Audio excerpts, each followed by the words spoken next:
तालियों से एक बार स्वागत किया जाए जयराम ठाकुर जी का। तो क्योंकि हम लगातार चर्चा कर रहे हैं, क्योंकि हिमाचल प्रदेश की राजनीति और अगर समाज को देखें तो ताना बाना एकदम स्पष्ट है, सरल है, और इस सरलता की निशानी जयराम ठाकुर जी। सबसे पहले पुष्पगुच्छ देकर के जयराम जी का स्वागत यहाँ पर किया जाए, तालियों से स्वागत किया जाए, क्योंकि पूर्व मुख्यमंत्री हैं। प्रदेश की कई नीतियां जो हैं वो आज भी इनकी दी हुई हैं, जो कि लगातार लोगों के बीच में और लोग उनको पसंद भी करते हैं, और इसी पर विचार चर्चा की जाएगी और इनके विचार आगे बीजेपी की रणनीति तमाम चीज़ों पर चर्चा करेंगे। Over to you Vinod ji.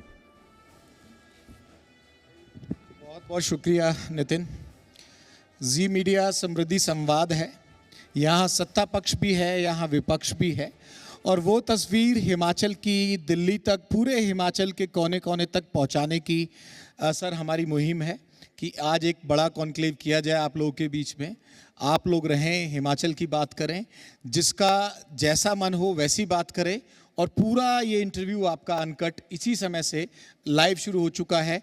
आप ही के प्रदेश में आपका स्वागत है, लेकिन मंच इस बार जी मीडिया का है सर। धन्यवाद, thank you very much, thank you sir. तमाम मुद्दे हैं, मुद्दों की बातचीत करेंगे। शख्सियत का कुछ हवाला दिया हमारे सहयोगी नितिन ने, और लंबा राजनीतिक करियर है, और एक कहते हैं ना कि किसी का सीवी बायोडाटा होता है वो बड़ा कंप्लीट होता है, तो जयराम ठाकुर साहब का जो बायोडाटा है वो बड़ा इम्प्रेसिव है। आरएसएस से जुड़ाव, क्योंकि संघ की शाखा से ही बहुत लोग निकलते हैं, अखिल भारतीय विद्यार्थी परिषद से भी जुड़े रहे, 6 बार के विधायक, एक बार सीएम भी रहे, और सीएम बनने के बाद उससे पहले पंचायत राज्य मंत्री भी रहे, मंडी जिले से मुख्यमंत्री बनने वाले पहले व्यक्ति भी, और अब लीडर ऑफ अपोजिशन है। तो बायोडाटा सर, ये तो सवाल कुछ आए हैं आपके, लेकिन जो बायोडाटा ना बड़ा हैवी नज़र आता है आपको। सबसे पहले तो इतने लंबे राजनीतिक करियर के लिए बधाई आपको sir. Thank you very much, बहुत बहुत धन्यवाद। और आज ज़मीन से जुड़े हैं, ज़मीन पर काम करते हैं और ज़मीन पर चलते हैं, और इसलिए अपने पाँव पर भरोसा है, अपने कदम पर भरोसा है। मेहनत, परिश्रम, यही एक आगे बढ़ने के लिए हमने जीवन में रास्ता अपनाया, और मुझे इस बात की प्रसन्नता है कि हम उसमें काफ़ी हद तक जो है, जो लक्ष्य निर्धारित किए थे उससे पीछे नहीं, उससे आगे गए। आप विधानसभा में तीखी बहस करते हैं। अब विधानसभा तो सर ये है नहीं, वो तो विधानसभा स्पीकर के पास अधिकार है। मैं इस पूरे इंटरव्यू की शुरुआत वहीं से करना चाहूँगा जहां सुक्खू साहब, यानी कि मौजूदा सीएम, छोड़ के गए थे। उनका सीधा ये कहना है कि भाई जो भी बीजेपी वाला आए उनसे पूछ लेना। इनका कहने का मतलब यही था कि ईडी आए, सीबीआई आए, हम हर जांच के लिए तैयार हैं। दूसरा, उन्होंने दावा उस सामने वाले कैमरे को देख के कहा कि मैं उस तरह का नेता नहीं हूं जो एक बार में मैदान छोड़ देता है। एनएसयूआई का उन्होंने परिचय दिया और पुरानी चीज़ों का परिचय दिया। तो कहा कि जो इस देवभूमि की चर्चा होती है कि हर 5 साल में सरकार बदल जाती है, ये इतिहास इस बार बदलने वाला है, और बीजेपी को मैं खुली चुनौती देता हूँ।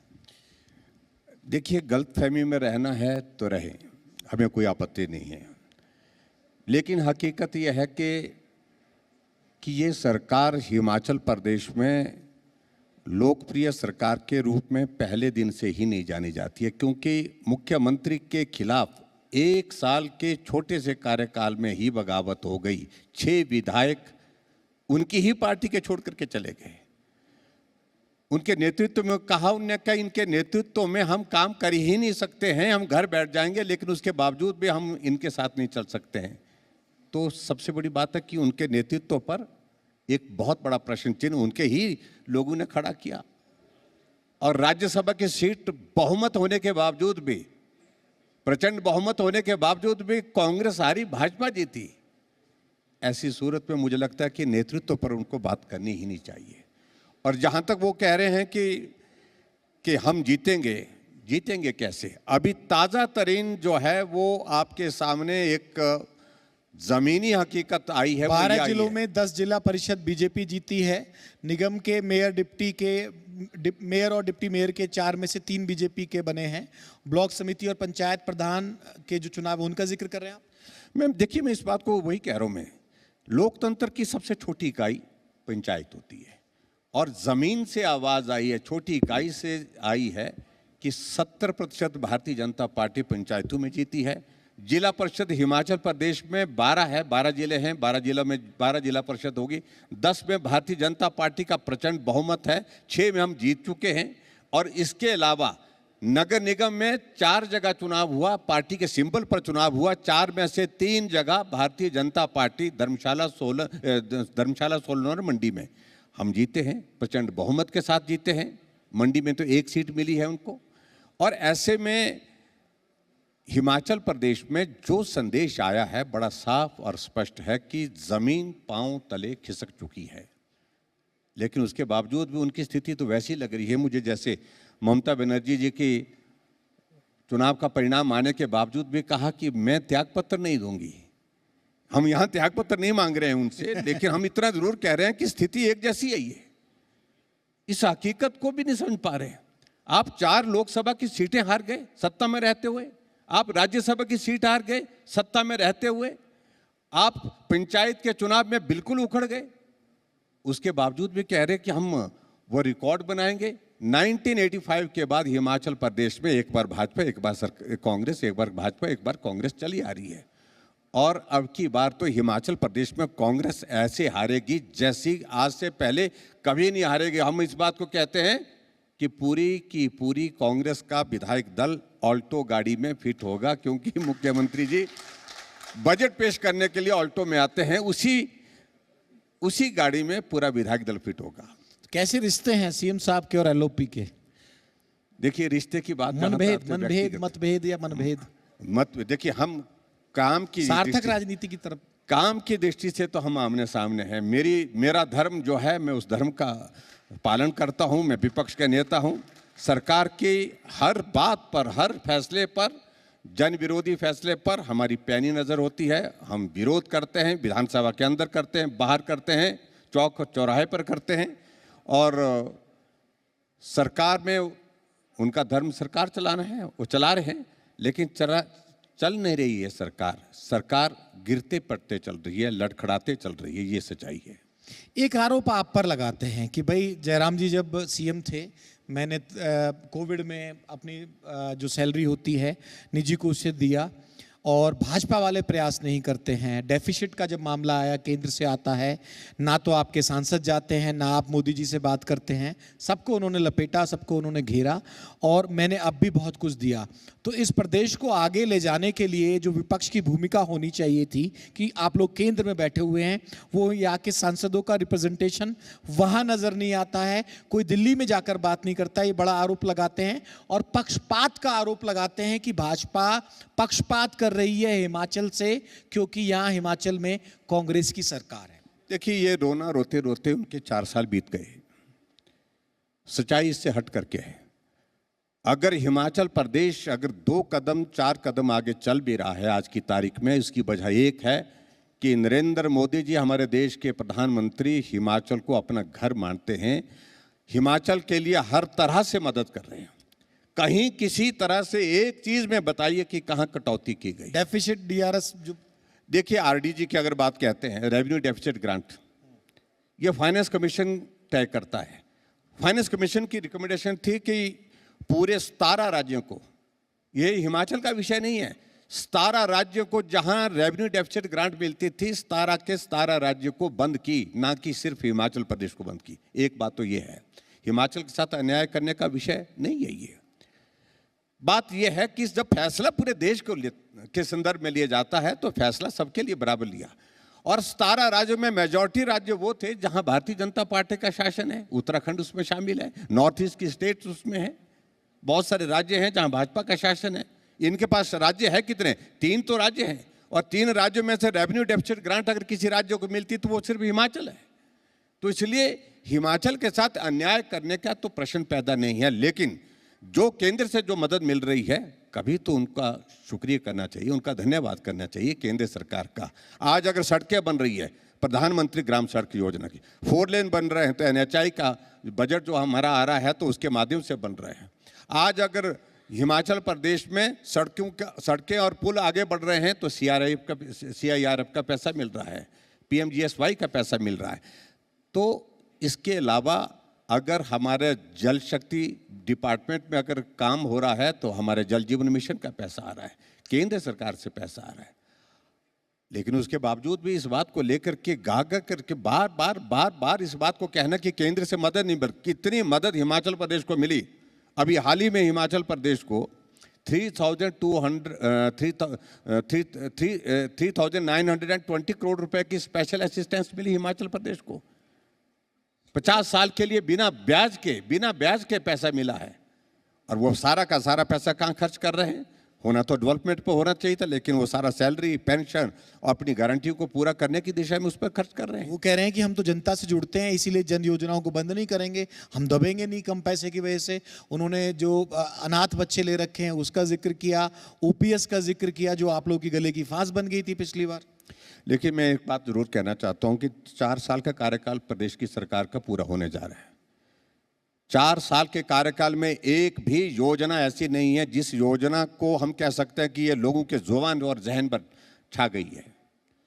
आज भी लोग याद करते हैं भारतीय जनता पार्टी की पुरानी सरकार का। यहाँ रणधीर जी जिन बातों का जिक्र कर रहे थे, इतनी महत्वपूर्ण योजनाएं जिन योजनाओं का गला घोंट दिया गया, बंद कर दिया। कौन सी योजना है बताइए?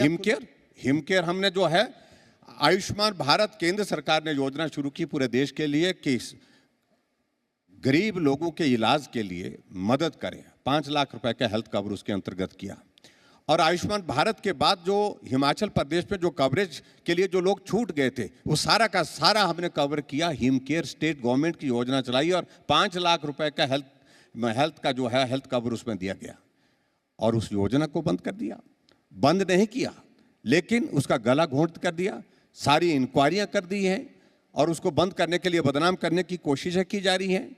लेकिन पैसा लगभग 500 करोड़ रुपए जो देना है, हिमकेयर का पैसा देना है, वो पैसा नहीं दिया गया। सहारा योजना उन लोगों के लिए, जिन गरीब लोगों के लिए जो आदमी जिंदगी और मौत के बीच में जो है बिस्तर पर है, अपना काम भी खुद नहीं कर सकता है, ऐसे लोगों के लिए हमने शुरू की थी। 3,000 रुपये हर महीने का उसके खाते में जाता था। 35,000 ऐसे लोग हैं जो जिंदा तो हैं हिमाचल प्रदेश में, लेकिन अपना पानी का गिलास भी खुद नहीं उठा सकते हैं। बीमारी ऐसी लगी, किसी का एक्सीडेंट हो गया है, किसी को पैराप्लीजिया हो गया है, किसी को पैरालिसिस हो गया है, किसी को किडनी फेलियर में चला गया है, कोई कैंसर की स्टेज 4 पे है, किसी को ब्रेन हेमरेज हो गया है। ऐसे मरीजों के लिए मदद के लिए 3,000 रुपये प्रति महीने का हम देते थे, और वो भी बंद कर दिया। और यहाँ तक कि दुख तो इस बात का है कि अमानवीय व्यवहार जो सरकार ने किया है, ऐसे लोगों में से बहुत सारे लोगों को जिनको सहारा योजना मिलती थी, रिकॉर्ड में ही उनको जो है मृत घोषित कर दिया। जिंदा है ऑन रिकॉर्ड। मेरे घर में मरीज गाड़ी में बिठा करके ले आए परिवार के लोग। मैंने कहा क्यों लाइए, चल भी नहीं सकता है, बिस्तर पर पड़ा रहता है बेचारा, उसको जो है पैरालिसिस हो गया है एक्सीडेंट के बाद। जब उन्होंने कहा कि हम इसलिए लाए हैं कि ये जिंदा है, तो मैंने कहा वो तो जिंदा तो है, दिख ही रहे हैं जिंदा है, लेकिन रिकॉर्ड में देखिए ये सरकार ने घोषित कर दिया कि ये जिंदा नहीं है, मृत घोषित कर दिया है। आप कल्पना करिए, इतनी अमानवीय व्यवहार हो गया सरकार का। बहुत दुखद है ये सारी घटनाओं का दौर। तो इसलिए एक एक योजना को जो जनहित में हिमाचल प्रदेश में हमारी सरकार ने चलाई थी, उन एक एक योजनाओं को बंद किया। 2,500 संस्थान बने हुए, बजटेड स्कूल, दूसरे इंस्टीट्यूशंस बंद कर दिए हिमाचल प्रदेश। तो फर्स्ट क्लास से हम सीबीएसई चालू कर रहे हैं, और जो शिक्षा का स्तर आपकी सरकार में था कि 5वीं का बच्चा दूसरी की किताब नहीं पढ़ पाता था, हमने शिक्षा का स्तर उठा दिया। देखिए, मैं समझता हूं कि मुख्यमंत्री को जिम्मेवारी के साथ बात करनी चाहिए। ऐसा नहीं है कि ये 4 साल आए हैं तभी से ही यहाँ पर जो है बच्चों ने पढ़ना शुरू किया, उसके पहले तो बच्चे पढ़ते ही नहीं थे। स्कूल ये मुझे लगता है कि अमानवीय जब खोलेंगे, जब टीचर की व्यवस्था हो जाएगी। ये मैं वही कह रहा हूँ, स्कूल खोलने की देखिए एक्सपेंशन भी होना चाहिए, लोगों को सुविधा। पहाड़ी राज्य है, पहाड़ी राज्य में दूर दराज के इलाके में अगर प्राइमरी स्कूल के बच्चे को 4 किलोमीटर चलना पड़े तो बच्चा स्कूल पहुंचेगा या पढ़ाई करेगा, क्या करेगा? उसके लिए नज़दीक सुविधा देना बहुत आवश्यक है। ऐसी सूरत में जो हिमाचल प्रदेश में वर्तमान सरकार ने जो किया है, जो संस्थान बंद करके पूर्ण रूप से एक तरह का ताला लगा दिया हिमाचल के विकास पर। आज से पहले किसी सरकार ने इस प्रकार की सोच के साथ काम नहीं किया, और जो वर्तमान सरकार ने किया है। विपक्ष के जो लेंस है सर, आप आपके पास भी जिम्मेवारी है, क्योंकि सत्ता पक्ष विपक्ष मीडिया सब मिलजुल के कहीं ना कहीं तमाम चीज़ें रखने की कोशिश करते हैं। सर, ओपन सवाल मेरा ये है कि 3 बड़े ऐसे क्या आरोप इस सरकार पर विपक्ष के होने के नाते आप लगाते हैं, समझते हैं, देखते हैं, जो विधानसभा में भी आप उठाते रहे होंगे, जो आपके दावे के मुताबिक इस सरकार के पतन का कारण बन सकती है?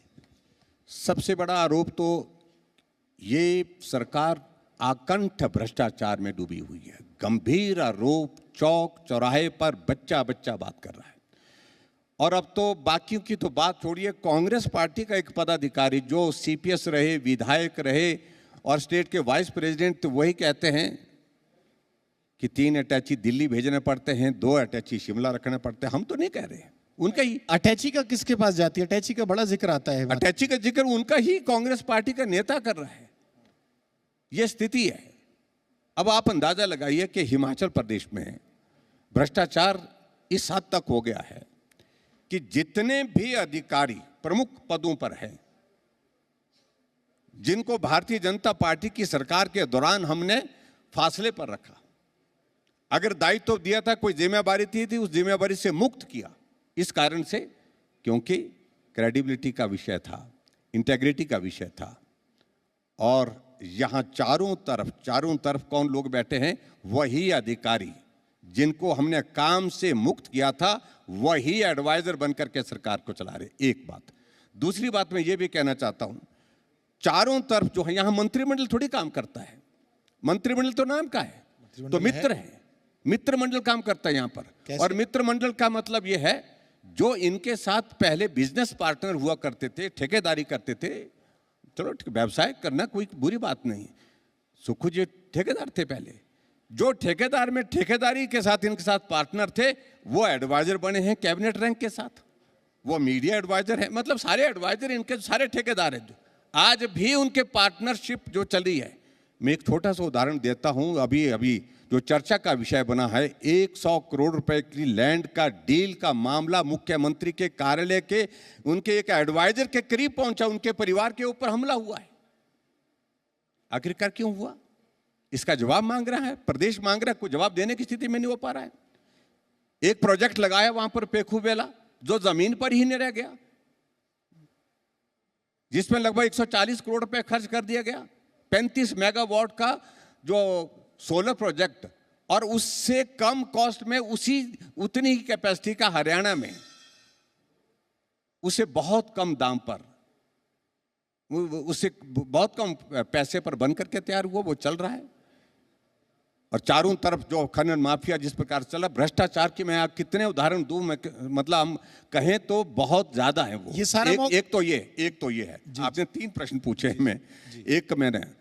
दूसरा विषय कि हिमाचल प्रदेश में सबसे बड़ा विषय यह है कि मुख्यमंत्री की क्रेडिबिलिटी, मुख्यमंत्री की इंटेग्रिटी पर जो प्रश्न खड़े हुए हैं, वो आज से पहले कभी नहीं हुए। न्यूनतम स्तर पर मुख्यमंत्री, मतलब भरोसा नाम का कोई विषय ही नहीं रह गया।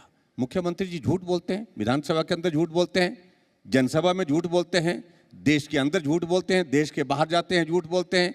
लंदन जाकर के जाते हैं और वहां कहते हैं कि हाउस ऑफ लॉर्ड्स को संबोधित करके आए, और बाद में मालूम पड़ा कि नहीं, ऐसा कुछ नहीं था। और जाकर के यहां से वेस्ट बंगाल में जाते हैं और कहते हैं कि हमने हिमाचल प्रदेश में 10 गारंटियां पूरी कर दी, गारंटी एक भी पूरी नहीं हुई। जाकर बिहार में जाते हैं, 10 गारंटियां पूरी हो गई। यानी कि बहुत बड़ा प्रश्न खड़ा हो गया है मुख्यमंत्री जी जिस प्रकार से बात करते हैं। तीसरी बात तो अगर मैं कहूं हिमाचल प्रदेश में, कि हिमाचल प्रदेश में जो प्रदेश की जो विकास की गति थी तेज से आगे बढ़ने के लिए, उसको पूर्ण विराम पर लगा दिया। यानी कि ताला लग गया हर तरह से, और ताला इस तरह से लग गया है कि सारे काम आज ठप पड़े हैं। 2023 में, 2025 में आपदा के बाद जो मलबा जहां गिरा था, सड़कें टूटी थी, जहां टूटी थी वहीं की वहीं है, पानी की स्कीमें टूटी थी वहीं की वहीं है, कुछ उसमें हो नहीं पाया। इसमें सर मैं ऐड कर लूँ एक सवाल। इसमें कहा कि 1,20,000 प्रधानमंत्री योजना के तहत आया जब आवास टूटे थे। 8 लाख या 9 लाख का एक आंकड़ा उन्होंने पेश किया, वो राज्य सरकार की तरफ से दिया था। और जो मकान टूटे थे उनमें इतनी मदद हमने की कि 7-8 गुना ज़्यादा मदद की केंद्र से ज़्यादा जब त्रासदी आई। देखिए, सिर्फ एक ही बात को लेकर के उन्होंने अपनी बात कही कि जो उस मुआवजे की राशि बढ़ाई उन्होंने, लेकिन मुआवजे की राशि कहाँ से मिल रही है? क्या स्टेट गवर्नमेंट इसको बेयर कर रही है? वो सारे का सारा पैसा जो है वो केंद्र सरकार द्वारा डिजास्टर के अंतर्गत जो पैसा दिया गया है उस पैसे में से है। और वो हिमाचल प्रदेश में प्रधानमंत्री आवास योजना के अंतर्गत अगर 95,000 मकान जो है पिछली साल मिले थे, डिजास्टर वाले साल मिले थे, उसमें एक शब्द भी धन्यवाद का उन्होंने कहा नहीं। उसमें स्टेट गवर्नमेंट का क्या कॉन्ट्रीब्यूशन? 8 लाख फिर वो भी स्टेट फंड से थे या सेंटर फंड से थे? कहा ना कि 1,20 तो वहां से आए और 8 हमने मिला के दिए। नहीं, देखिए, कुल मिलाकर के जो स्टेट शेयर वही देने की स्थिति में नहीं हो पा रहे हो। आज एक नहीं इतनी सारी योजनाएं हिमाचल प्रदेश की ऐसी हैं कि जिसमें स्टेट शेयर जमा नहीं हो पा रहा है। रेलवे के जो चेयरमैन ने, रेलवे बोर्ड के चेयरमैन ने लिखा, गवर्नमेंट को लिखा कि हमको ये सारे प्रोजेक्ट बंद करने इसलिए पड़ रहे हैं, बंद करने पड़ेंगे क्योंकि स्टेट को बार बार हम लिख रहे हैं कि आप अपना पैसा तो जमा करो, अपना शेयर तो जमा करो, नहीं दे रहे हैं।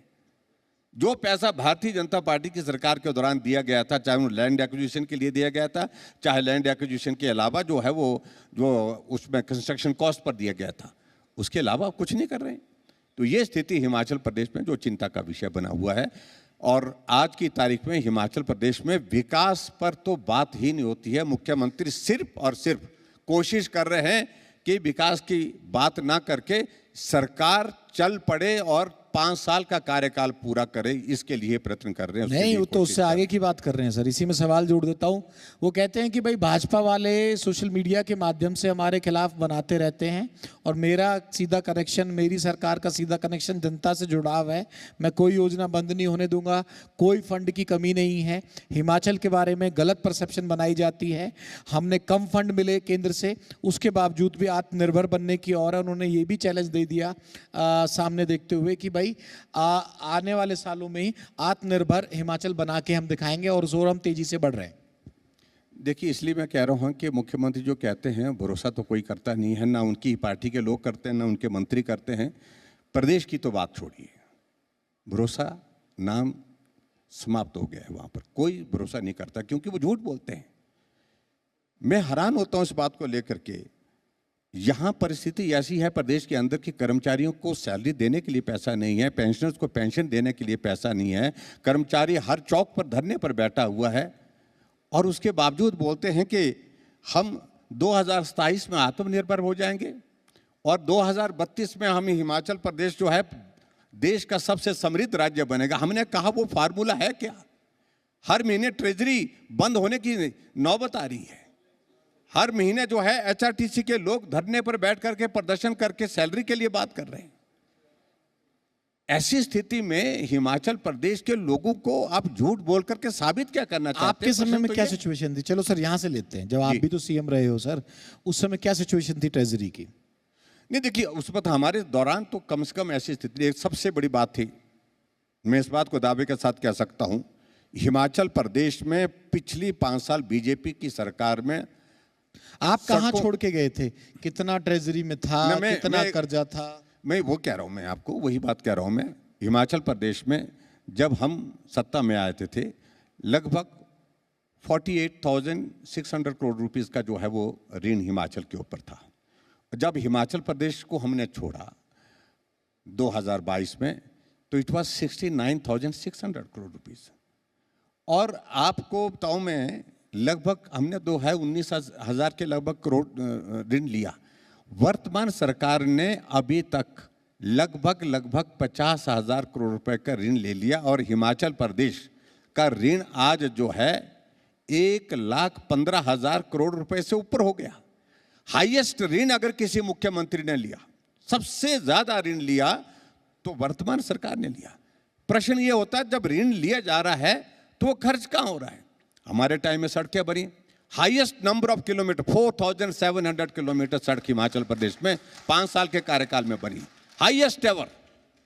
इतनी सड़क कभी भी हिमाचल प्रदेश में नहीं बनी जितनी लंबी सड़क हमारे कार्यकाल में बनी। आज सड़क पर मिट्टी गिरी है 3 साल से, 3.5 साल से वो मिट्टी नहीं उठ रही है।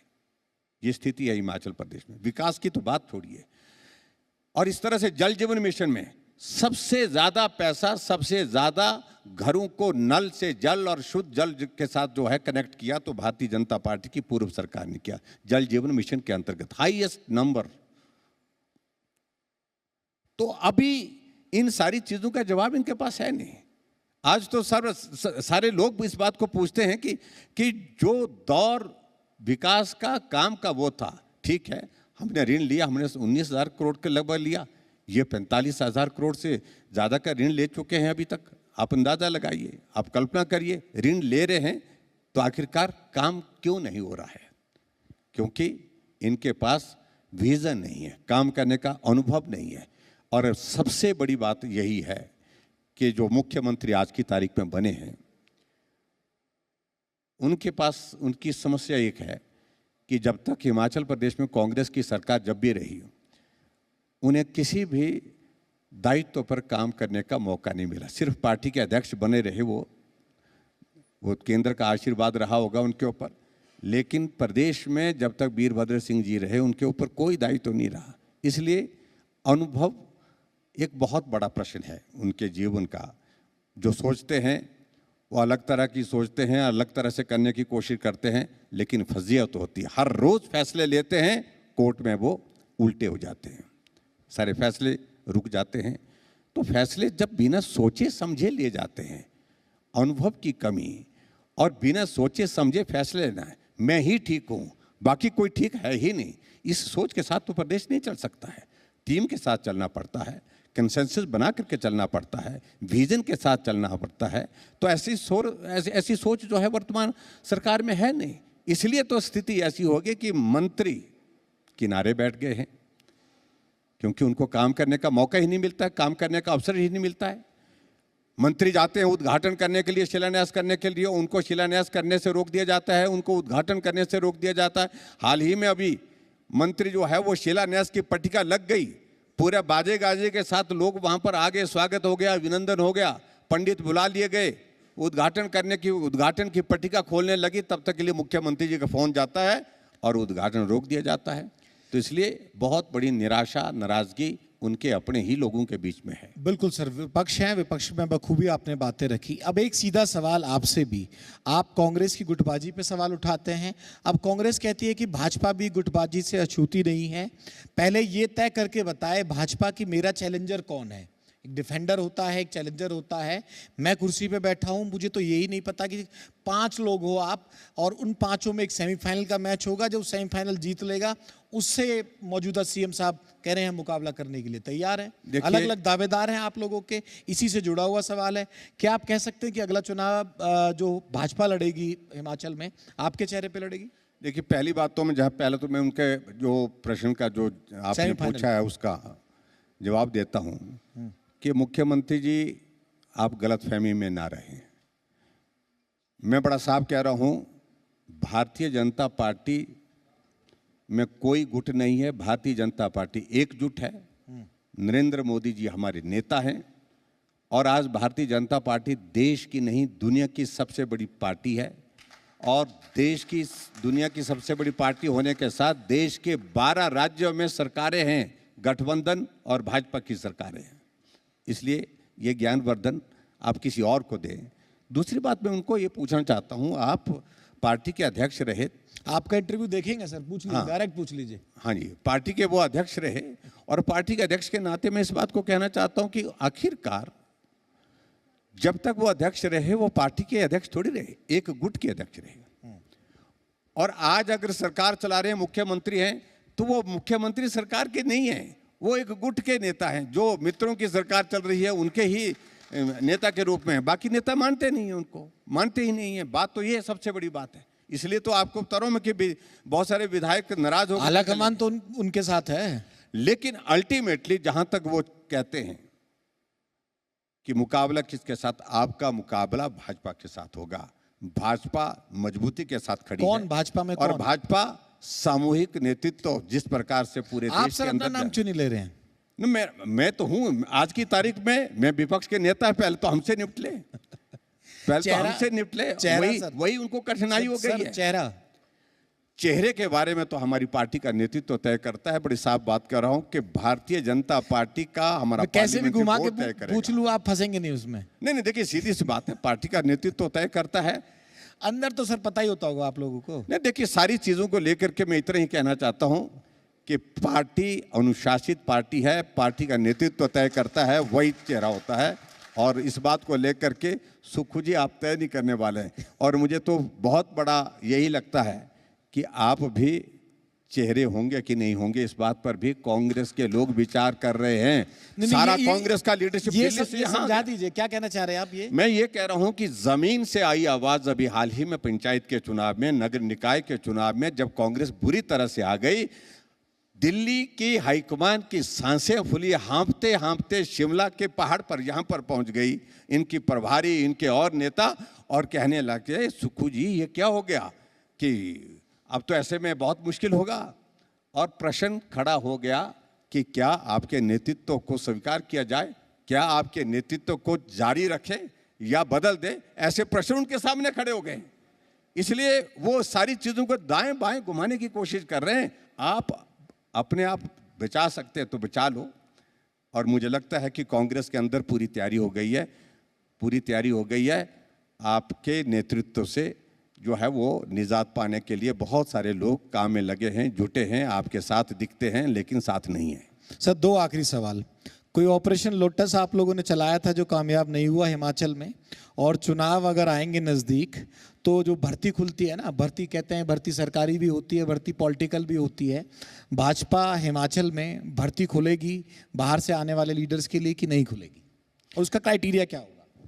देखिए एक बात बड़ी साहब जैसी है कि ऑपरेशन लोटस उनकी नज़र में लगता है कि ऑपरेशन लोटस हुआ ही नहीं, सक्सेसफुल नहीं सबसे बड़ी बात एक ही बात है कि उनके नेतृत्व को 1 साल के छोटे से कार्यकाल में ही चुनौती उनके ही लोगों ने दे दी। 6 विधायक उनके साथ काम करने के लिए तैयार नहीं हुए, वो छोड़ करके चले गए। तो बैक बाय भाजपा ना?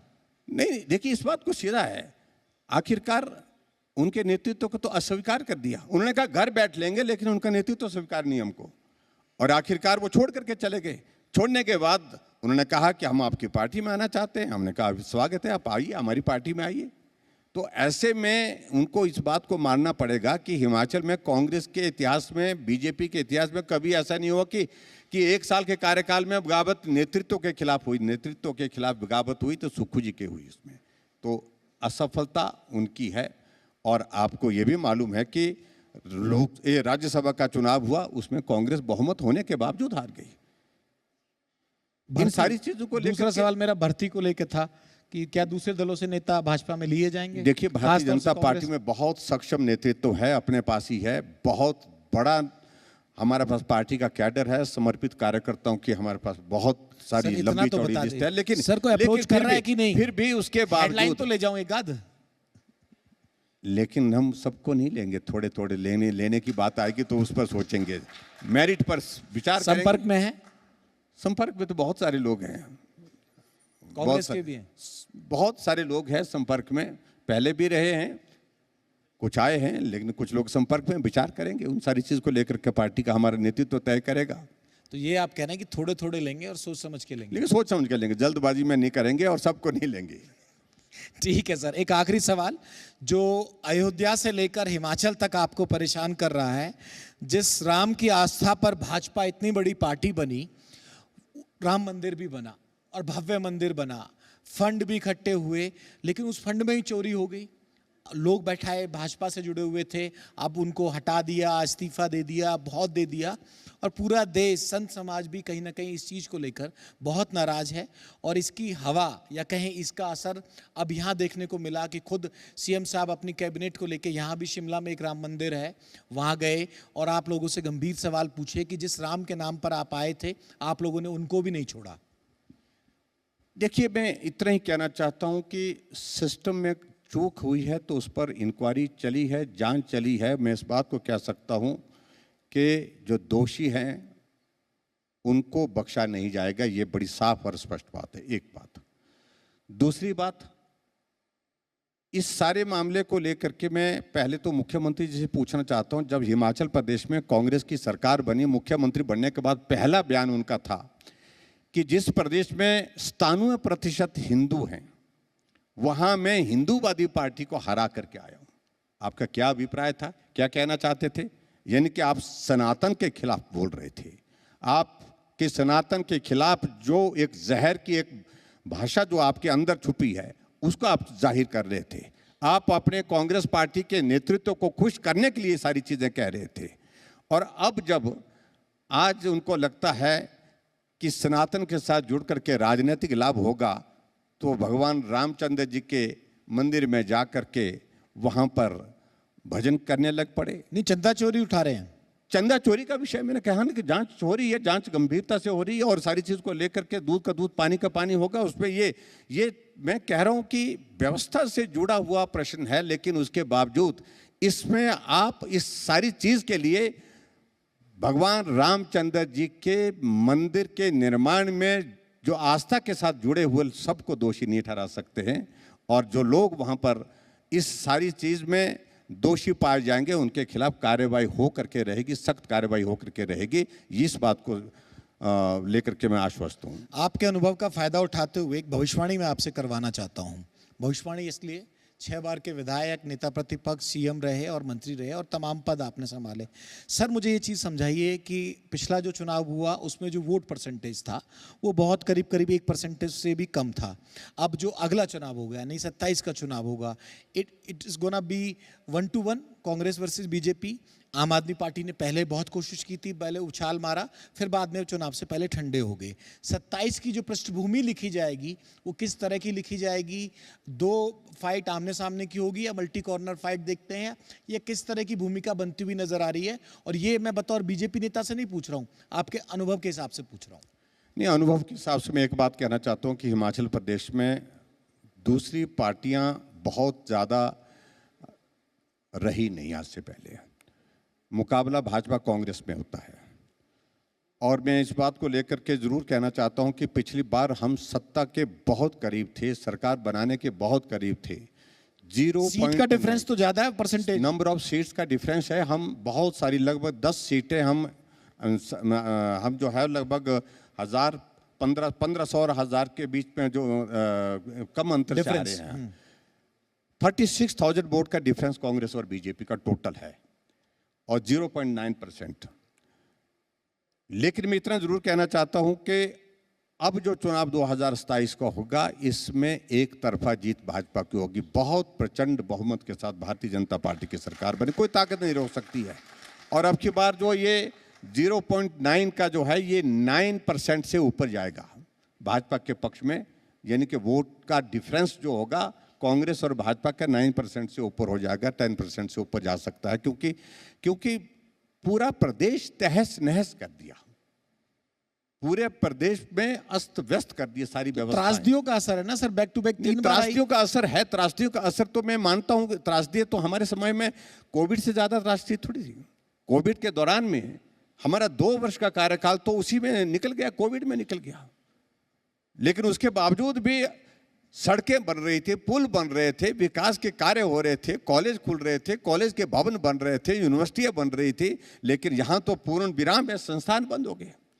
और दूसरी बात, सबसे बड़ी चिंता की बात है, देवभूमि हिमाचल प्रदेश में जो कानून व्यवस्था की एक स्थिति बन गई है, ये बहुत बड़ा चिंता का विषय है।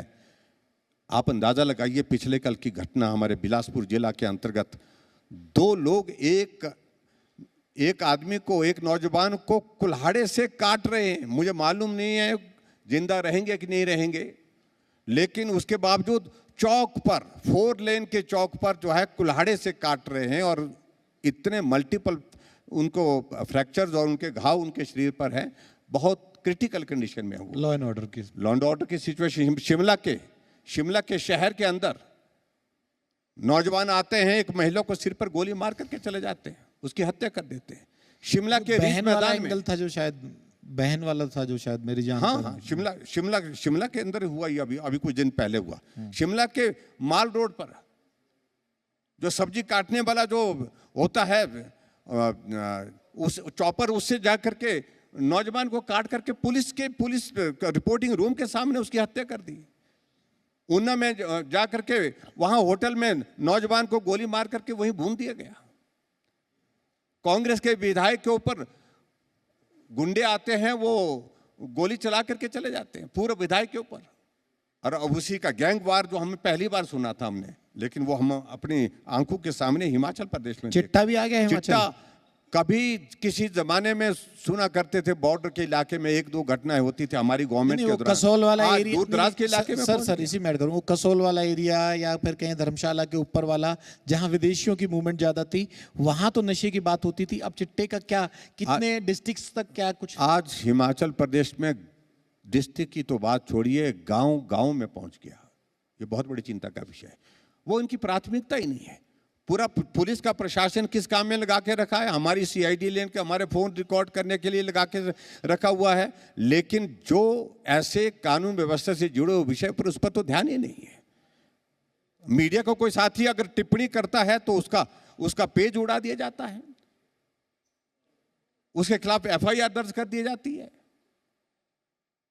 कोई भी सरकार के खिलाफ, यहां पर मुख्यमंत्री कह रहे हैं कि पार्टी ऑफिस में, बीजेपी के ऑफिस में इस प्रकार के लोग बैठे हैं, 4-4 पेज हमारे खिलाफ लगा के रखे, 10-10 पोस्टें रोजाना की डालते हैं। हिमाचल प्रदेश सरकार के खजाने से, पब्लिक रिलेशन डिपार्टमेंट की ओर से पैसा उनको दिया जा रहा है हमको गाली देने का। हमको हमारा जो सारा जो है वो जो व्यक्तिगत रूप से किस प्रकार की टिप्पणियां करती है, मैं उन बातों का जिक्र नहीं कर सकता हूं। यानी कि सीमा ही लांघ दी है। इतना न्यूनतम स्तर पर चला गया है, इनका काम करने का तरीका न्यूनतम स्तर पर चला गया, जो आज से पहले इस हिमाचल प्रदेश में ना कभी सुना था ना कभी देखा था। सर बहुत बहुत शुक्रिया, पूरा मौका आपको मिला, आपने पूरी बेबाकी से अपने सवाल भी रखे, अपने कॉन्फिडेंस भी दिया, और उम्मीद करते हैं कि जी मीडिया समृद्धि संवाद में हिमाचल की हर कोने कोने की बात आज हम लोग यहाँ रख पाए होंगे। बहुत बहुत शुक्रिया सर। बहुत बहुत धन्यवाद। Thank you very much. Thank you. नमस्कार। बहुत बहुत धन्यवाद जयराम ठाकुर जी, आप पहुँचे।